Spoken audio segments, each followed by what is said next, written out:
Hey friend, welcome back to the Created Worthy podcast. I am your host and fellow worthy warrior, Danielle Damrell. On this show, we are creating space for genuine connection by unifying women of all ages, backgrounds, and experiences. So grab your favorite drink and get ready to listen as we take a deep dive into our stories, making sure to honor and protect them in the process. We will also uncover the threads of creative processing that have already played a part in each of our lives. When we know how to utilize this as a skill, we can continue growing into the joy-filled, triumphant women we are created to be. You are created worthy. Hello, welcome back to the Created Worthy podcast. Today, I am joined by another worthy warrior, Fernanda Furman. Fernanda, otherwise known as Faye, is a Brazilian architect turned virtual event strategist and the producer behind some of the most popular six-figure launches and visibility-driven summits online through her Summit to Scale method. Having been selected for the Global Woman of Choice Awards in 2022, she is passionate about using her gifts to provide opportunities for women and kids who have left domestic violence situations so that they can get back on their feet and begin a new life just like she was able to do. I had the honor of meeting and bonding with Faye earlier this year at a business event and was immediately struck by the amount of confidence and resilience this woman exuded. She openly shared part of her story with the group of women we were with, and then went up and gave a powerful presentation on how to put on online summits that have a transformational impact on those who attend. Over the last several months, we have developed a friendship, and I have been blessed to receive quite a few encouraging messages from this beautiful woman as I walked through a pretty tough season of my own. I am so grateful for her kindness and willingness to be here today to share her story with you all.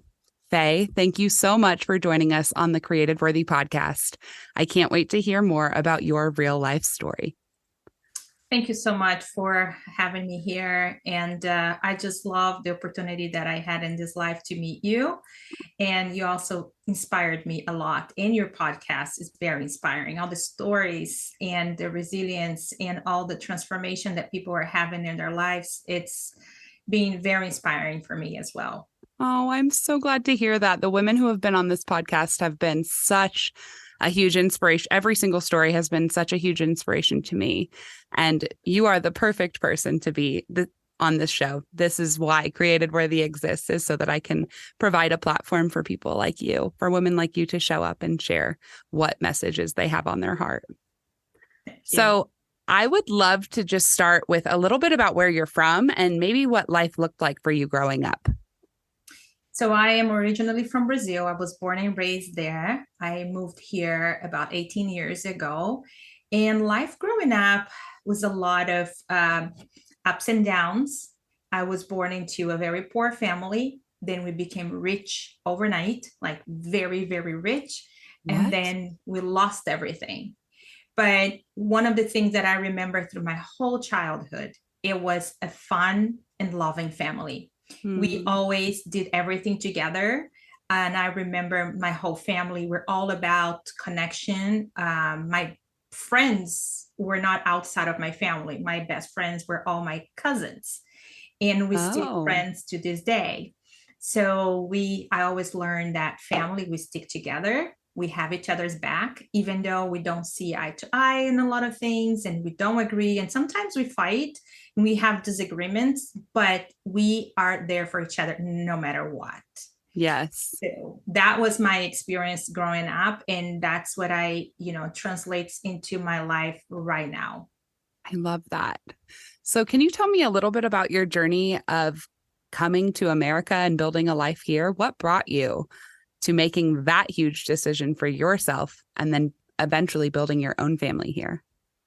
What's up, everyone? It's Morgan, the producer of this beautiful show and also the host of the Half Hood, Half Holy podcast. Just jumping in here with a word from our sponsor. Hey there, friend. I'm Danielle Damrell, and for so long, I thought my brain was broken beyond repair. I could identify all the problems with my life, but I didn't feel like I was actually capable of fixing them. After 12 plus years of intensive therapy, I realized that there was never going to be a quick fix. The solution lied in showing up to check in and care for myself.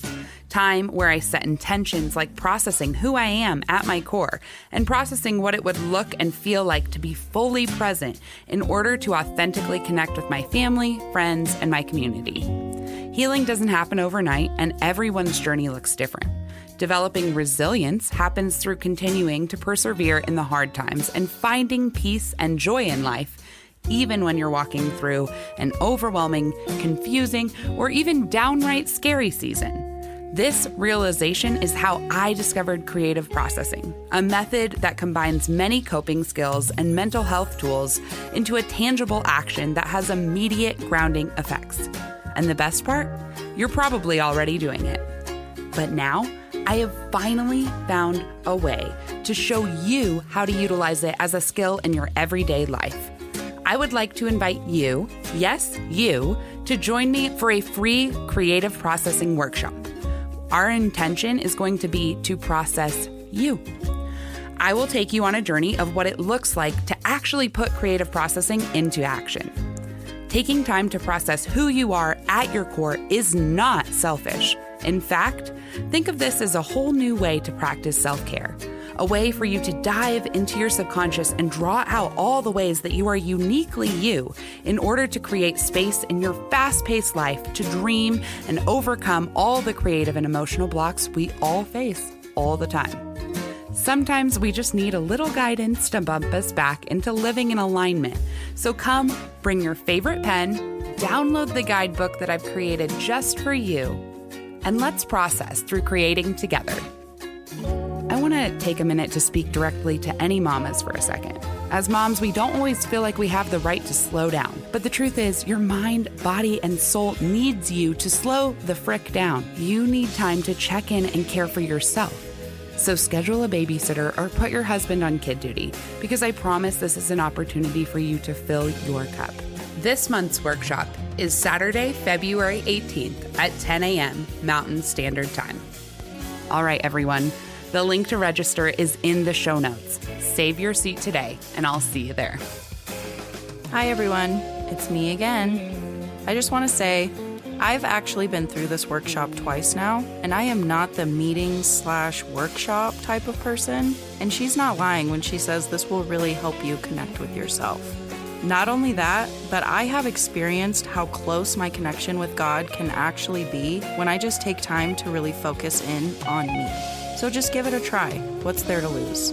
Also, if you haven't already, make sure to check out the Half Hood, Half Holy podcast, where Danielle and I take nothing serious except for our love for the Lord.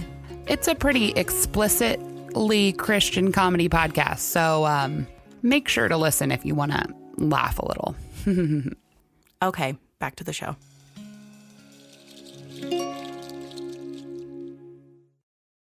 So it was actually a funny story. I was going through an architecture school, and one of my teachers that later on got laid off got let go because he had mental issues, and we didn't know at that time.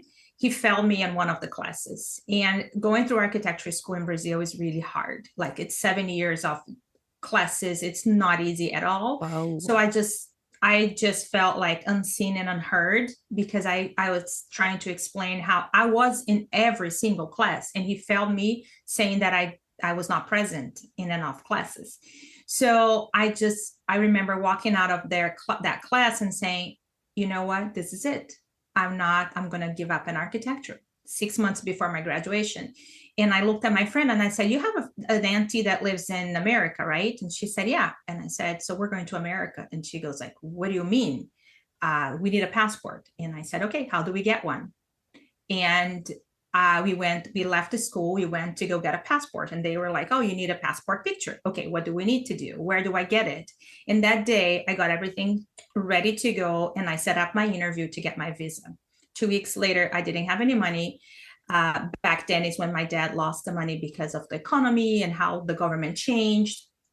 And I was very resourceful, and I said, okay, I have $200. I sold jewelry. I have always been an entrepreneur. I had 2 businesses at a time. And I just sold everything I had. I got $200 in my pocket, and I bought a ticket to pay in 12 payments. And I came to America with my friend without speaking any English. And You didn't that's how even I ended speak up here. English. No, I didn't. Wow. I knew like what you will, it's like learning Spanish in school, right? And I knew how are you, but I remember a funny story that I was ordering something and this guy said, "Okay, ma'am." And I was like, "I'm not a man, I'm a woman."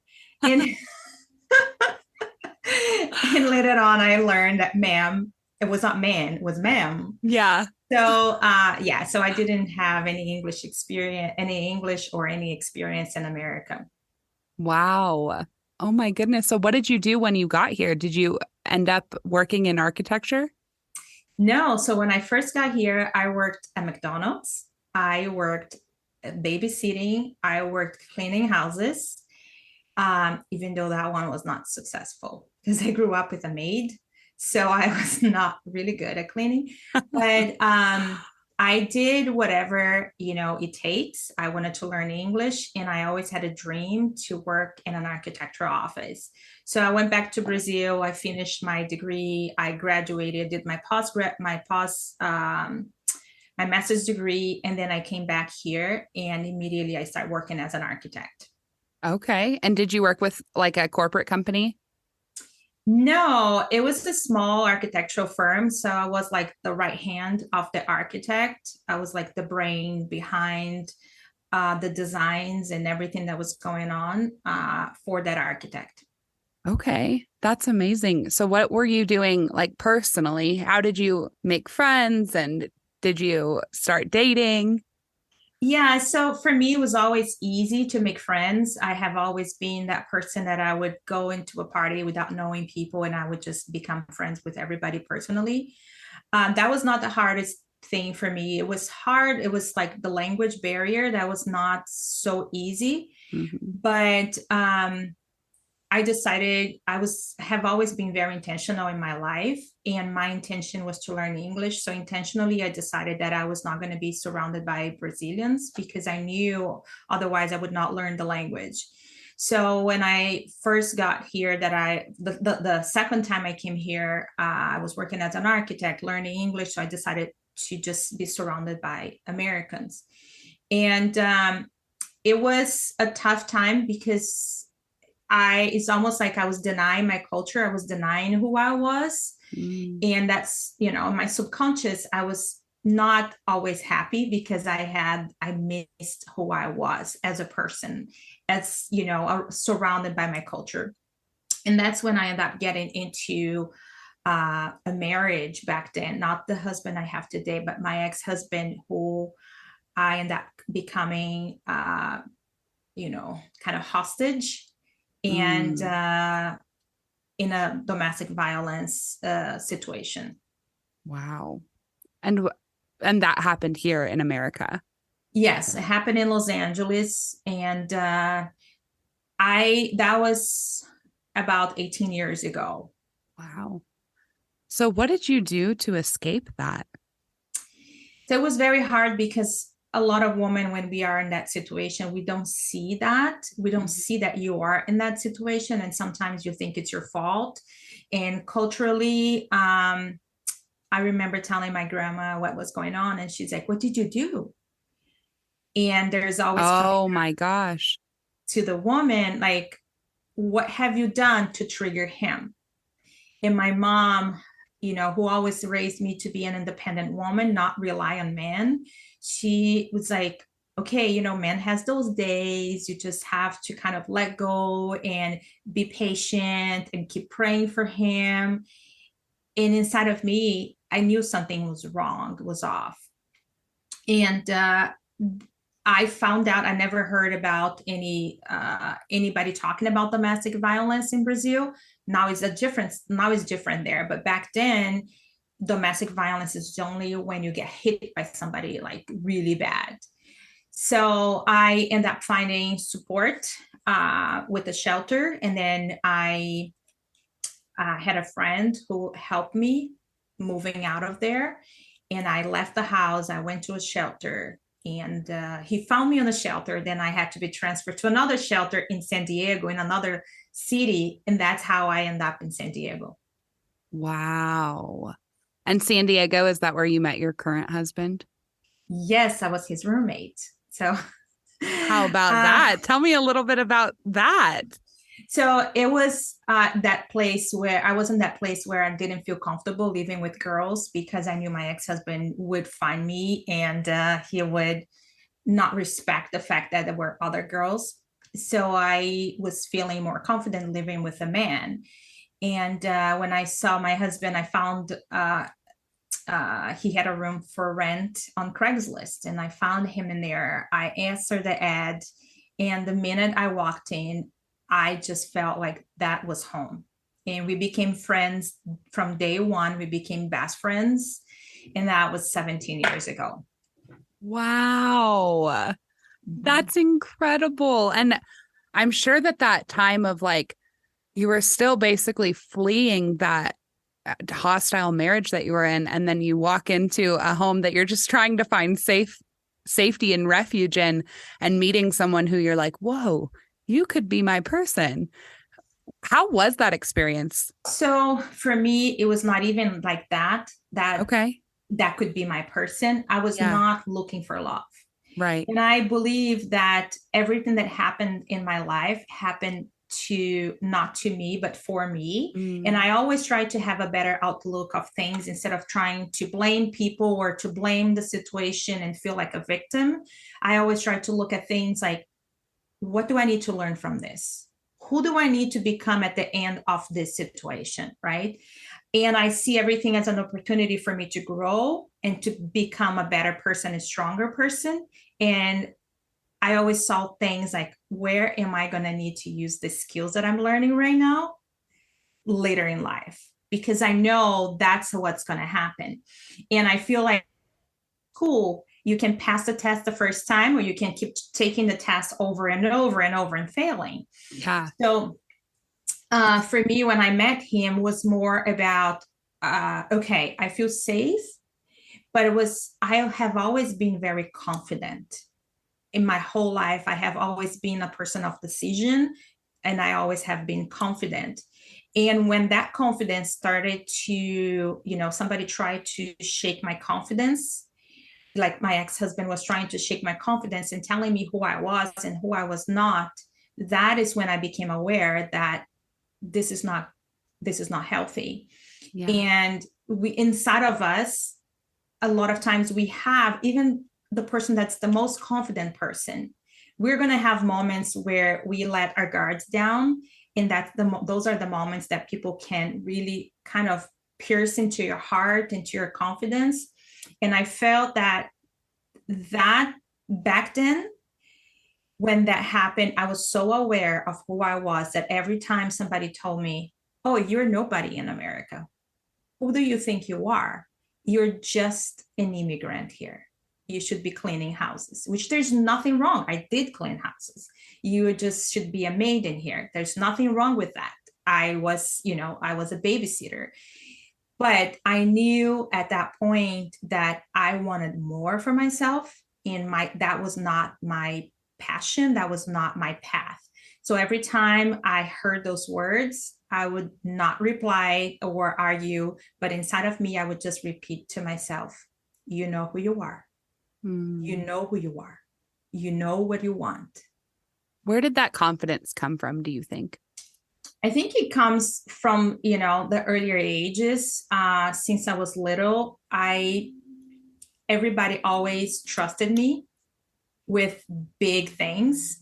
And I was always that person that the parents would trust their kids to go out with me. I was always the oldest one in the group. And my family always, had this, look at Fernanda, she has the best grades. She has the best, behavior. So I always had that kind of a model role where people trusted me, and that built my confidence. I don't remember people putting me down or telling me, negative things about who I was. Mm-hmm. So I never questioned myself. I questioned the path, but not myself. I questioned the decisions, but not myself. I love that. So, and again, just to preface this, you don't have to talk about this, but are you comfortable with me talking about your faith? Yes, absolutely.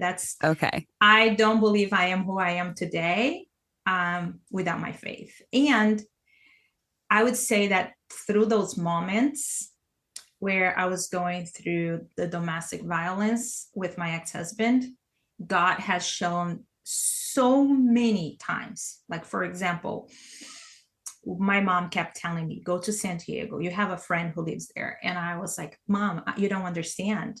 I don't want to start another month in a shelter. It's very heavy. Mm-hmm. It's intense.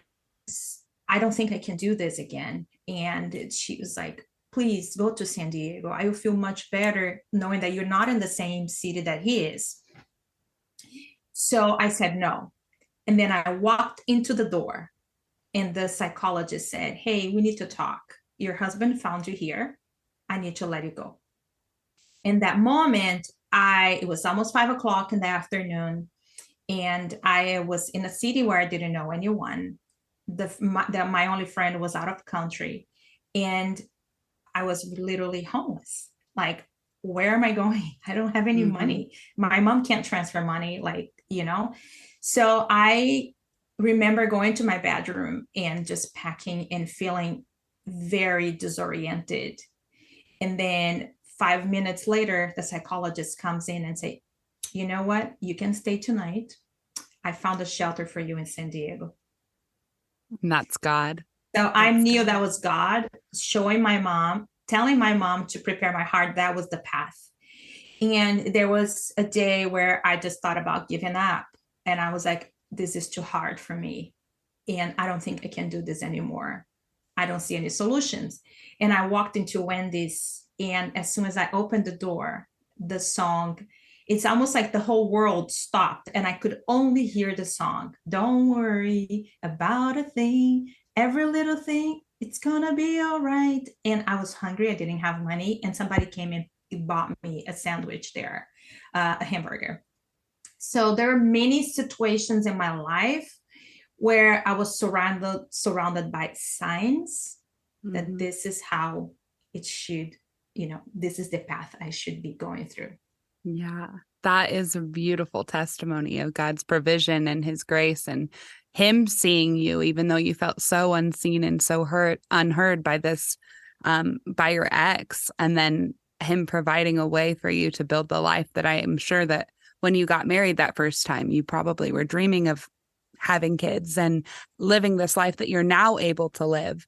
So I would love to talk a little bit more about you starting your family, and tell us about how many children do you have? What are their ages? I have two little entrepreneurs. They're 7 and 9. Oh. They already have their business online.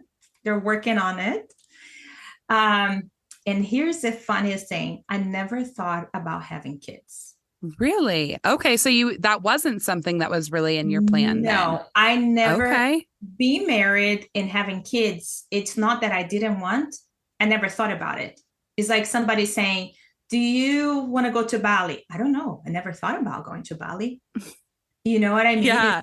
So I was raised to become an independent woman, strong and independent woman. And my whole life, that's what I did. So when I got married, I knew inside of me, and that's what I learned. It's like there was something inside of me. I never said yes to the marriage. He said yes for me. And I didn't have the voice to say no.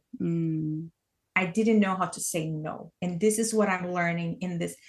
Anywhere in my life right now, it's how do I say no to people so I can say yes to myself and yes to my family. So I didn't say yes. And we got married in 2 weeks. And he wanted to get me pregnant and I didn't want. And there's a whole thing where he had already an ex-wife who was who had a kid with him, and he was fighting on to get full custody. That was a huge fight, and they spent hundreds and thousands of dollars in lawyers back then. I knew if I had a child with him, I would lose that child for him. So I when I met my husband, we were together for 5 years. We never talked about kids. We never talked about even getting married. And when we broke up, it was that situation where we always lived together. And we didn't know if this is something that we chose to or something we're just used to, that comfort zone, and we see that in our business and our lives in so many levels. Like you get into that comfort zone, and we didn't know. So we finally broke up, and he came back to San Diego. I stayed in Las Vegas. And when we got back together, and again, that was intentional. And I said, we are only getting back together if we have an intention to be in each other's life, but it was never getting married.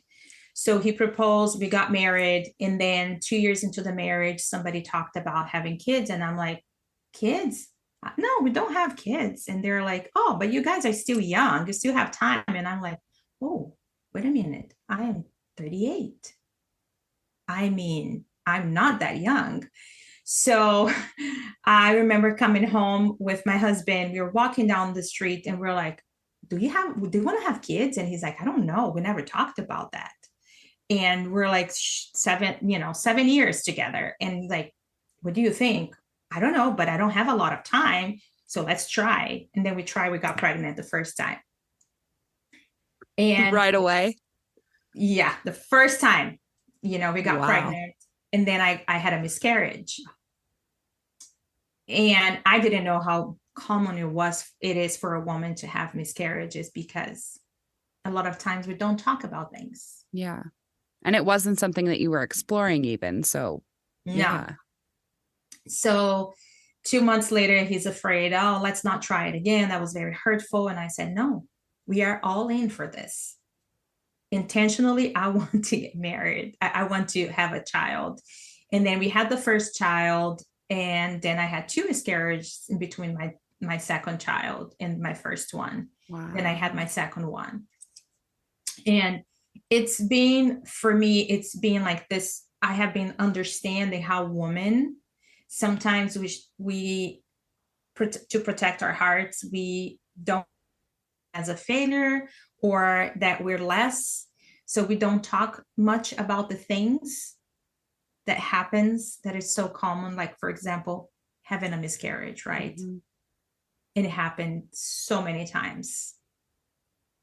So for a woman who may be listening to this, who has had a miscarriage and is trying to process through that, do you have any advice for her?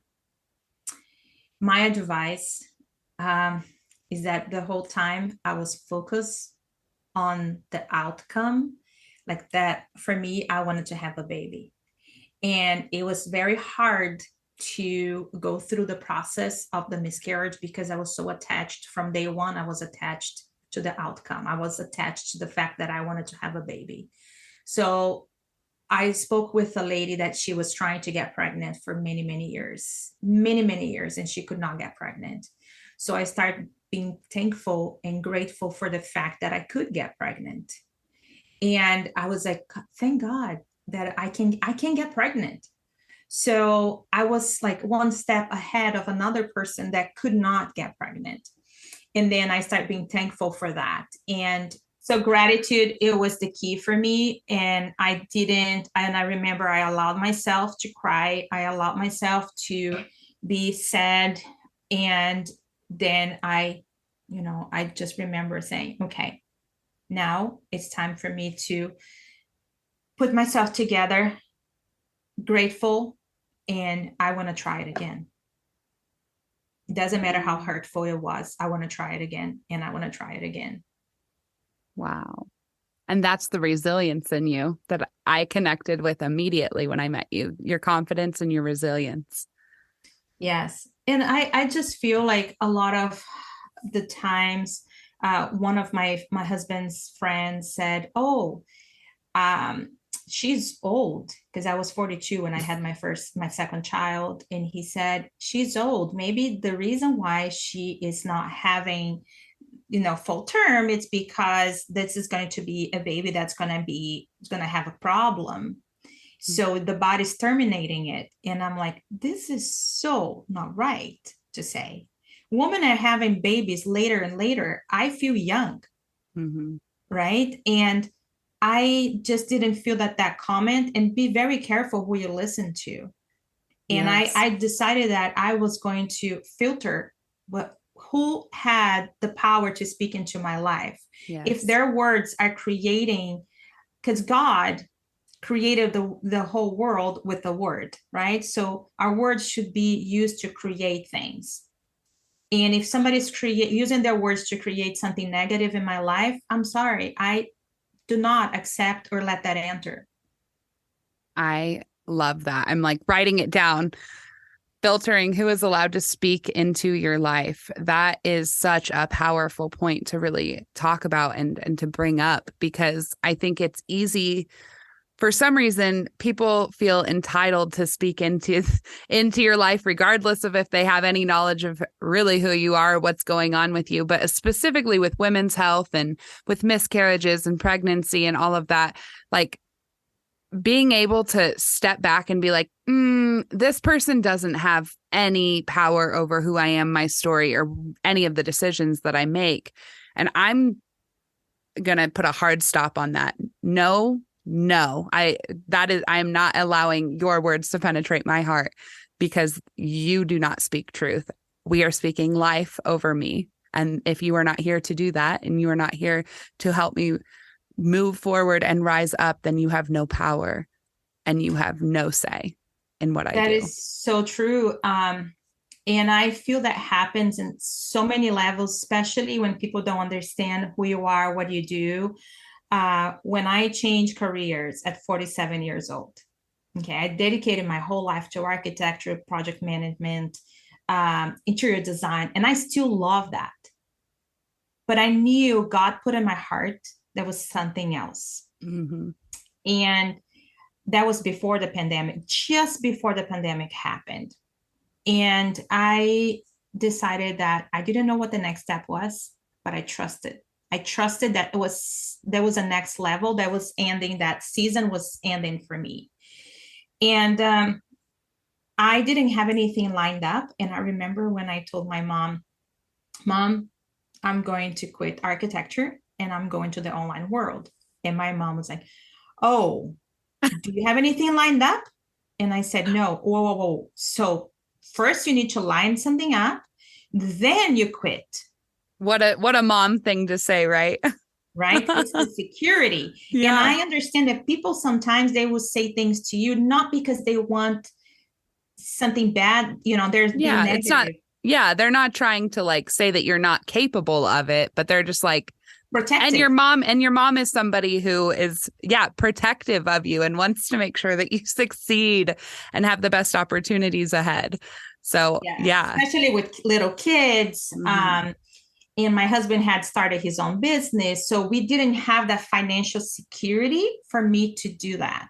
Yeah. But at the same time, I was feeling miserable doing, I knew that was the time to end. And what I would never forget that I decided that I was not going to tell anybody else and until I was successful. And I said, if somebody asked me, I'm just going to change the conversation. I don't want people telling me that I'm crazy, because that's what I was hearing. Oh my gosh, you're crazy. You're crazy. And why are you turning your back to something you invested your whole life? You're going to miss all of those skills. You're going to let go of all the skills and you're going to start all over again. When in reality, I came to understand I was not starting all over again. Those skills are never going to be lost. Whatever you learn through your life, through, being resilient, being a mother, even being a mother, there's nobody better than a project manager than a mother, right? Oh my gosh. So true. So all of those skills I was not giving away. And had to have that shift in my mindset to even be able to now allow people to say whatever they want to say, but have the also the heart to explain to them and use that opportunity to empower other people to make the changes they need to change without the fear. Mm-hmm. But saying, for me, it was, I'm not giving up on my skills. It's just that career. You're just using them in a different way. Yes. So right? tell me more about changing your careers and reinventing yourself to get to that world of passion and purpose that you now have made a reality. So thousands of hours of tears. Let's be real. Right? And things that people don't talk about, like 0 months and living the 9 to 5 to 24/7. And there are a lot of things that happened. But one of the main things for me was that I always felt like I was an empowered woman. I was confident. I never felt like afraid. There was never that fear of doing things. Mm-hmm. Always in my life, I did things like, I want to do this, quick decision maker. And then when I changed careers, it was great. My first $10,000 month ever in my life. And then that was not repeatable every month. And it was great on the first, beginning, but then I could not repeat that every single month. And then it comes. And can I stop you there for just a second? Because I think that that's something that like I personally am navigating through. And I know a lot of entrepreneurs are in that. Okay, great. You hit a goal. You made a $10,000 month. But just like as a single entrepreneur, I don't have a whole team around me. So that $10,000 month is I'm working 40, 50, 60, 70 hours a week. And that is not repeatable the next month. And the reality is that $10,000 might be covering 3 months of work. Mm-hmm. Even though I made that in a month, I'm going to be working for a lot longer than that to cover that. And so that's been something that's been really challenging for me is like, I'm like, it's exciting. And yes, we should celebrate achieving milestones and hitting these goals. But there's also this very real part of entrepreneurship and really just life in general, where you hit a goal, but what's the cost of that goal long term? Is that something that is going to be, again, repeatable just in your own work capacity? Yes. Now, that to me it showed me the possibility. Yeah. There is a possibility, right? Yes. And validated what I was doing, validated the fact that, okay, I can do this. But I also felt like there was a lot of comparison. And I feel like a lot of us, we compare each other, our steps online. Oh, so-and-so is making $1 million. And I remember this coach asking me, I don't understand, how come you're not a millionaire by now? And it took me about 2 years to understand that question and to really understand why I was not. And I'm okay with that. Mm-hmm. So what we don't see is when we start to compare ourselves, and I go back to what I was saying when I was the role model for my whole family, my cousins. Mm-hmm. On the other hand, my cousins, they were able to do whatever they want. They were able to do the things they were able to be like, do things that I would never do, but I wanted to do because I could not drop my standards, because the expectation of me was right here, right? In my cousin's expectations, everybody had an expectation right here. So they're always looking up to me and telling me, okay, can you just not be that perfect? Because my mom, and I was like, but I'm not trying to. Yeah. I didn't have the guts to do the things they were trying to do, if that makes sense. So yes. Turning back today, what I see is now it's the other way around. I'm looking up at people that are making $30,000 a month, and I'm comparing myself, but you can't. If I can do it, you can do it as well. And I'm like, okay, so I can do it. So that if I'm not making that 30,000, I'm not good enough. I am not good enough.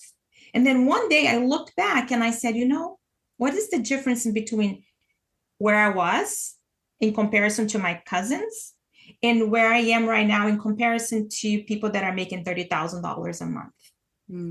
The difference is my cousins, they're enjoying their childhood, doing the things they were supposed to do, like jumping on the bed, dropping, flour on the floor and laughing and giggling. And I was always doing the perfect things. And when I look at entrepreneurship right now, what we see, it's what they want us to see, right? And we have to understand that making $30,000 a month, if it is repeatable, they probably have a team. They probably have a career that they have been in the same field for the past, 10 years.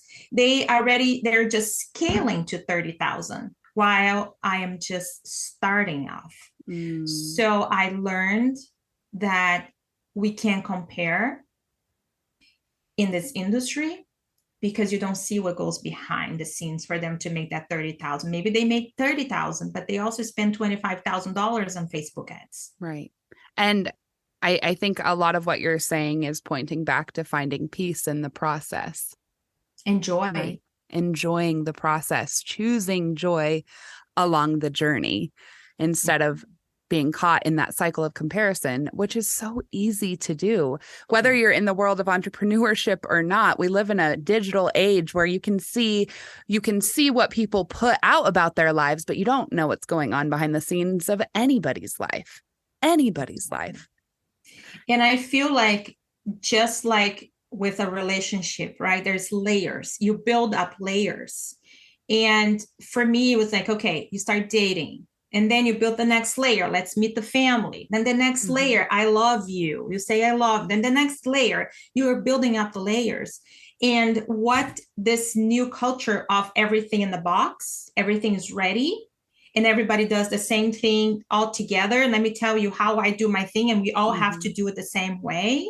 It's taken away a lot of the authenticity from people and not allowing people to, be where they are and appreciate their step in the process.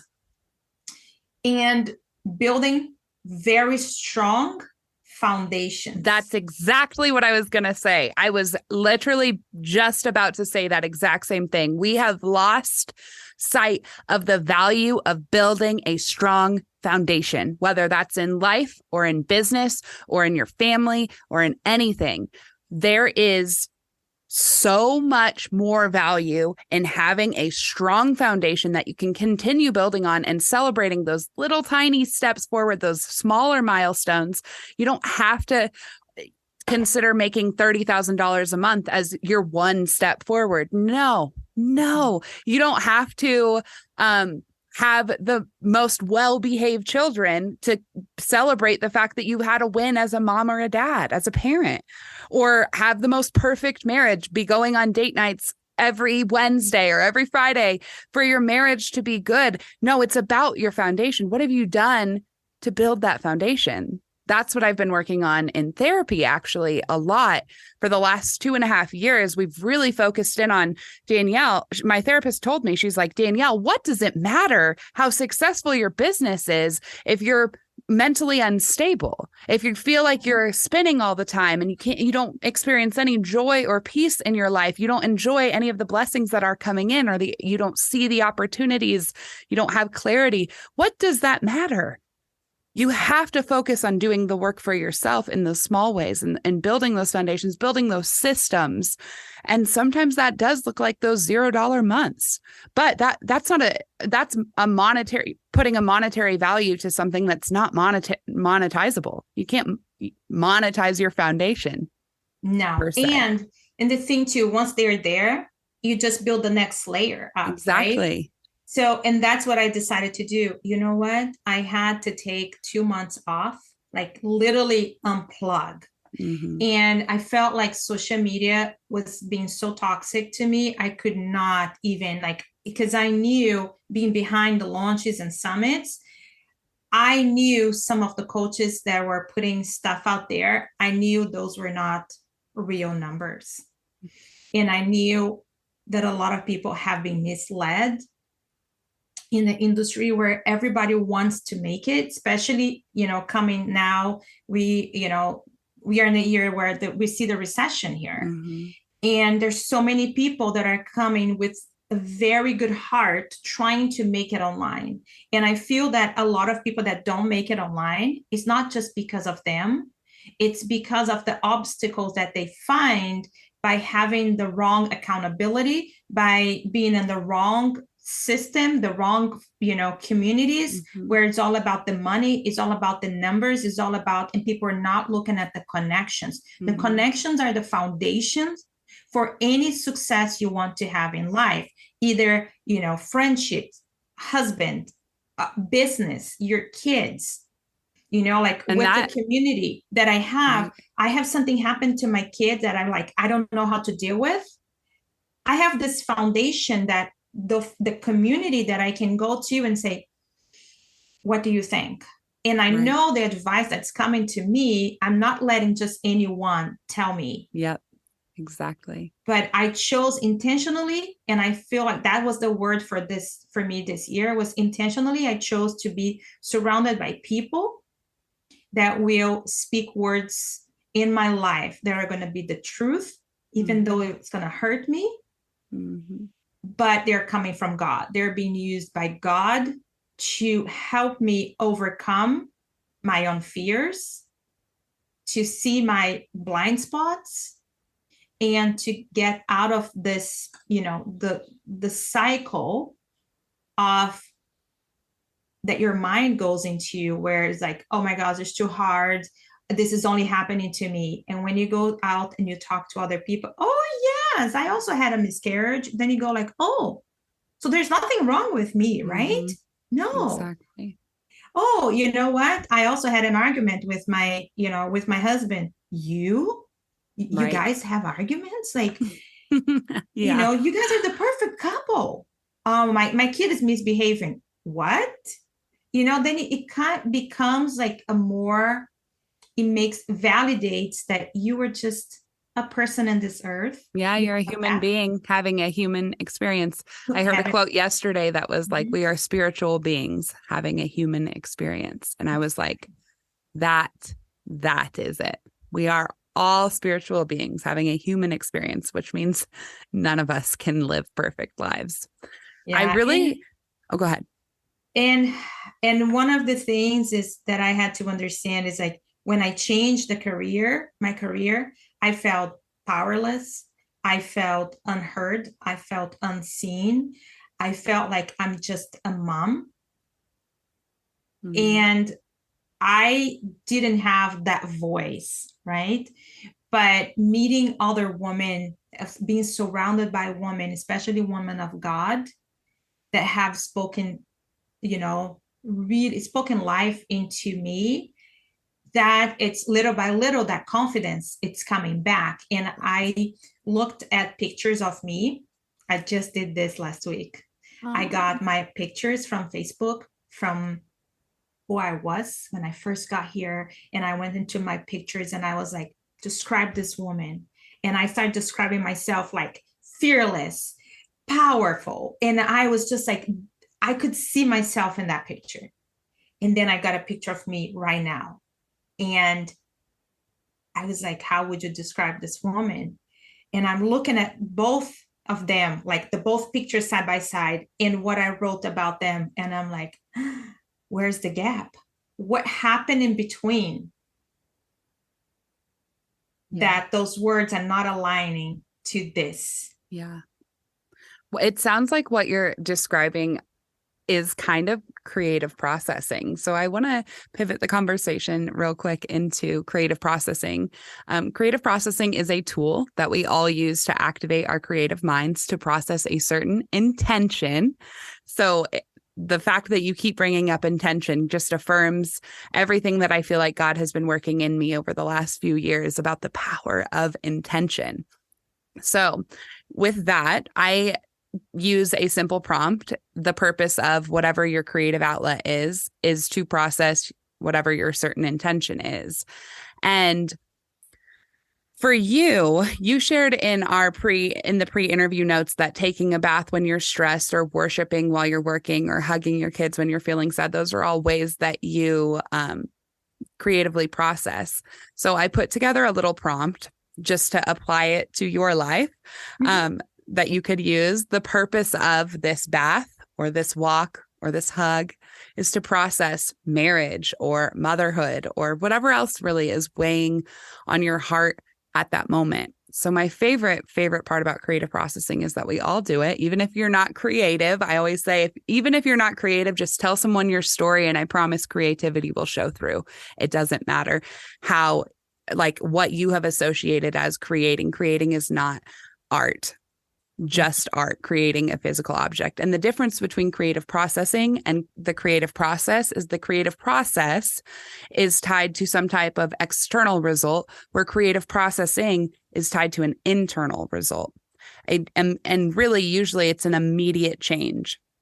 The practice of creative processing, or practicing creative processing as a tangible tool or a coping skill, is meant to bring hope and clarity and renewed excitement. And I really believe that God has naturally put this in us. He's made us as creative beings, whether you're a type A person, type B person, anywhere in between. We all create in different ways. Spreadsheets, systems. You're really good with systems. You were an architect as well, so that's another way that you create.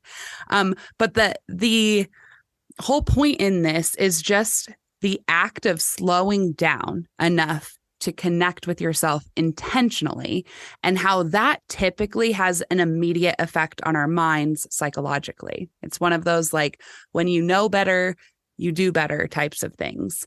And harnessing the power of intention paired with creativity is a way to just move that needle forward. Just like we were talking with those layers, it's another way to just keep adding on those layers, but in a way that's sustainable, in a way that you can meet yourself where you're at. You can ask your subconscious. I love that you did that activity where you looked at your picture. That would be like, if we were to put that into a prompt, you would say the purpose of looking at these pictures side by side is to process where I was at in those pictures, like at the time those pictures were taken, and really setting that intention to process that specific thing. And then you can get a little bit deeper into it and be like, what is that disconnect? And is this where I want to be? Is this where I feel called to be? Am I living as the person I've been created to be? Mm-hmm. So that's my little creative processing. Yeah, no, that's amazing. And one of the things I remember in architecture school, we were given this gigantic white paper. And they put in front of us markers, erasers, Wow. pencils, pens, and they said, choose something and do something with that paper. And I remember I got a black marker and I drew all over the paper. And my friend got the pencil and the eraser, and she drew like very in a tiny little spot. And right there, my teacher said, when we were looking at all the drawings, she said, there's no right or wrong, right? Mm-hmm. We're all in different steps in our life. There's no right or wrong. But she said, usually when you are feeling so, and this is a good exercise that I still do it, when you're feeling like not having the confidence and you're afraid, you want to do something small that you can erase, right? Okay, I'm just going to do this. If nobody comments, I'm just going to delete that live. And I went all in, like there was no turning back when you draw with, and I took the whole paper, and the drawing didn't even make any sense. But that back then showed how I was not afraid of trying. Mm-hmm. So that just that little process of like, what would you do if you get a piece of paper right now, right? A gigantic, not an 8x11, but a big piece of paper. Where would you start drawing? would that be something you would like to feel confident that you can just draw whatever without even thinking about? But also it showed that I was not intentional about what I was doing. I was going all over the place. I didn't care. That is a very powerful exercise. I'm like Right? writing that down as well because I feel like that's something I need to do. And I'm starting to offer creative processing workshops. And the very first intention that we're processing through is play. Because my therapist was like, you know what? A lot of what you're doing with this creative processing is adult play therapy, which is something that as adults, we don't feel like we need. Honestly, we don't feel like that's an important part of our lives. But the reality is that's how we best connect to ourselves, is by creating. And creating is a form of playing. And that's exactly what it sounds like that activity was. And I love that she didn't tell you until the end what that actually represented. That's such a powerful activity. Yeah. I still remember it was so powerful that was like, I don't know, I was 19, 30 years ago. And I still remember. I love that. Yeah. So as we wrap up here today, do you want to talk to us a little bit about what's up next for you in your life, in your business, whatever? Yes. So what's new for me is that I am scratching everything I have done this year, and everything that I created, everything that I did. I realize a lot of them have been like, okay, it's me doing what I know how to do, but also it has been like, it has been about the money, to be completely honest, like what can make me the most money possible in a shorter period of time. And I am coming up this new year. I'm taking 6 weeks of vacation, going to Brazil, being reconnected with my roots. And I am redesigning my whole life, my marriage, my relationship with my kids, and my business, surrounding with the thought that not that I am the most important, but I'm also important, because I have been putting myself less on everything. And I really feel that that was hurtful for myself and for the people around me. So in order for me to be the best, I'm reconnecting with God with a total different way this year. And I wanted to continue doing that. Yeah. But I also, self-care, it's one of the things that I'm changing, that's new for me this year. I don't even understand what self-care means totally, and how that would be, in my life. But this is where it's coming up, and all my offers, everything that I do with my clients, it's probably going to still be the same, but in a different way. Yeah. I will show up in a different way. I love that. Thank you so much for being honest and just sharing where you're at in this process. I think that, I connect with that personally, and I know a lot of people will. You're a perfect example of showing up for yourself by doing that and slowing down to connect with yourself, to figure out, how am I really called to connect and impact in a way that's meaningful beyond financial gain. I'm so proud of you. And that goes back to the foundation, right? Like, yes, go build that foundation. Yeah, I am, as a person, I'm a connector. I love connecting people. I love talking to people. And that was kind of left behind because I didn't have too much time. I was told that we need to time our conversations. You need to time how many, and you know what? That's not me. Yeah.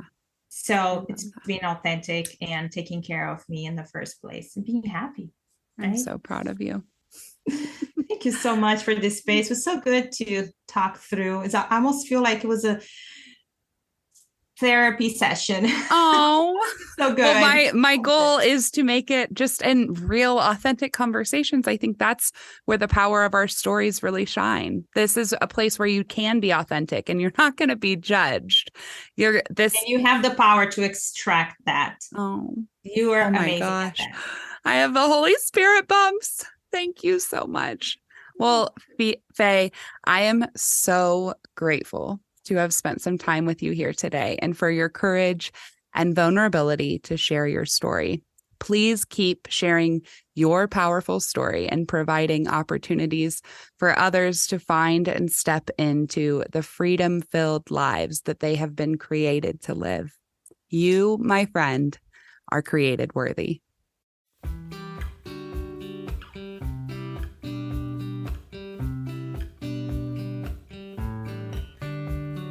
Thanks for tuning in to the Created Worthy podcast. If anything in today's show resonated with you, can you do me a huge favor and go leave a 5-star review? This helps more listeners find the show, and it also expands the impact, messages, and stories that are shared here. All the links and guest information are in the show notes. If you're on social media, I want to personally invite you to continue the conversations about these important topics that we're talking about. You can find Created Worthy on both Instagram and Facebook by just typing in Created Worthy Podcast. Can't wait to talk to you soon, friend. And don't forget, you are created worthy.